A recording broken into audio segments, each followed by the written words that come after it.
In the West Bank and Gaza, protesters have gathered to burn US and Israeli flags, as well as effigies of the two countries' leaders. This follows more than a week of deadly violence since Donald Trump's decision to recognize Jerusalem as Israel's capital.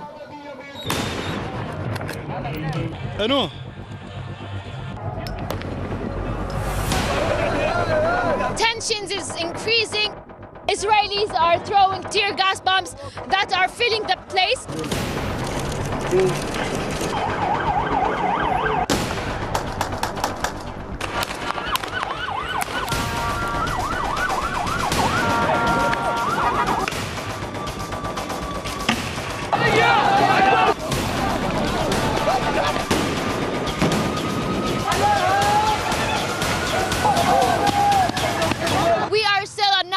Buffer zone and tensions are increasing. The ambulance is here taking the injury.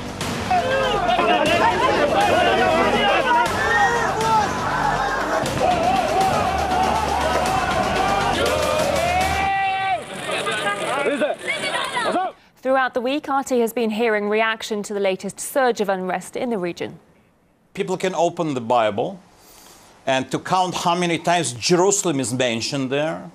They will find out also that Jerusalem is not mentioned even one time in the Quran, not even one time. People will find out that Jerusalem is the capital of Israel since 1948. The whole world is condemning this action because simply it's against the international law, it's against the framework for the peace process. It has forfeited, the United States forfeited its position as a broker to the peace process. And I'll tell you something, the Israelis have killed 4 Palestinians in the past 2 days in peaceful protests, while no Israeli was killed. There was an injury in an attack in West Jerusalem. Everything is a lie, first. Everything my opponent says is a lie. There were 3 terrorists killed in Gaza Strip, which has nothing to do with the protests here, because Gaza Strip, they fired rockets, and they forget about it. They just forget that they fire rockets at Israeli kindergarten. When people who are followers of Haj Amin al-Husseini, Hitler's collaborator during Second World War, those who created Fatah before 1967 to destroy Israel, when the same personalities come and teach us morality, listen, come on. They cannot be defending themselves while they are illegally on somebody else's land. That is unacceptable. What they've done, what they're doing, what have been doing since 1967 is an aggression. And with your other guests, this has never been your land. Never been your land in history. Whose land is this? You were born in Russia. Donald Trump kept his promises, and he is trying to do his best. We are grateful, but the issue is not Donald Trump. The issue is these people go around to murder innocent Europeans, Russians, Americans, and we are here in the Middle East, the only democracy, the only really light in this very dark environment. Shockwaves from President Trump's move have spread through the Muslim world. The Turkish president has announced plans to open an embassy in Palestine in East Jerusalem.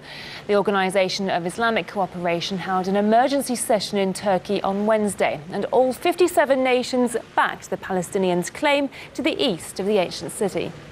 We condemn the U.S. decision on Jerusalem because of its great bias against the historical and permanent rights of the Palestinian people in Jerusalem. Important, I want to point out, to ignore some of the distortions. The United States' decision to recognize Jerusalem as the capital of Israel is a dangerous one.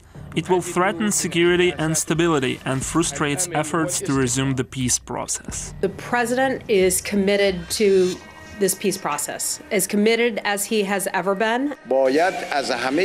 Every possible step must be taken to prevent the implementation of this illegal action by the US administration. However, there is one question that sticks out here. What factors and elements made it possible for the US president to dare to take such an outrageous act? That type of rhetoric that we heard has prevented peace in the past, and it's not necessarily surprising to us. Despite criticism from Muslim leaders and European allies, President Trump seems unconcerned, as Caleb Maupin explains. Of year in which Israel celebrates Hanukkah. And this comes after Donald Trump's dramatic decision on Jerusalem, which may seem like a huge gift. We wish you a very happy Hanukkah. And I think this one will go down as especially special. And right now, I'm thinking about what's going on and the love that's all over Israel and all about Jerusalem. The love that's all over Israel. Trump went as far as actually praising himself for the all but controversial move. His point? His predecessors only made promises where he actually delivered. Jerusalem is still the capital of Israel and must remain an undivided city accessible to all. As soon as I take office, I will begin the process of moving the United States ambassador to the city of Israel as chosen as its capital. I continue to say that Jerusalem will be the capital of Israel. So why is Trump so gleeful about his decision? Has the international community praised him for it? Nope. Very dangerous decision. We do not agree. We clearly disagree. These decisions are unhelpful. From the European Union member state side, this move will not come. So, is it what the American people want? Well, not according to this poll taken ahead of Trump's decision. 63% of Americans say that they oppose the move. But it's popular in Israel, right? Well, not with all Israelis. I think of all my friends that live in Jerusalem that are in much greater risk than they were before. I think it will cause a lot of people deaths and a lot of violence. I think it was a reckless decision and a reckless time to announce it. He's like a man who is playing in comedy films or in gangster films. So he's taking his pistol suddenly and he's shooting. All of my friends told me the day he announced it that they're pretty much scared to go back to Jerusalem because they don't know how it's going to be and they're scared to leave their houses. But Trump did win over some of his harsh critics in the Democratic camp.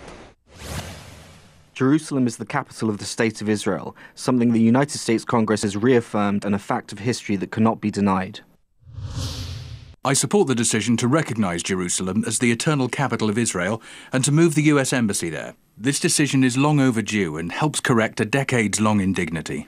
There may be benefits for him personally. He may be tipping his hat to his base and saying, this is a campaign promise that I made. He sees it more important for his personal legacy and for his supporters to do this, regardless of its effect on world opinion, regardless of its effect on the United States and world opinion, and regardless of its effect on the Palestinian people. The world is not happy with the move. America is not happy with the move, but Donald Trump thinks it's terrific. A year ago at his inauguration, Donald Trump said that from here forward it would be America first. Well, it's starting to look like maybe it's Trump first. Caleb Maupin, RT, New York.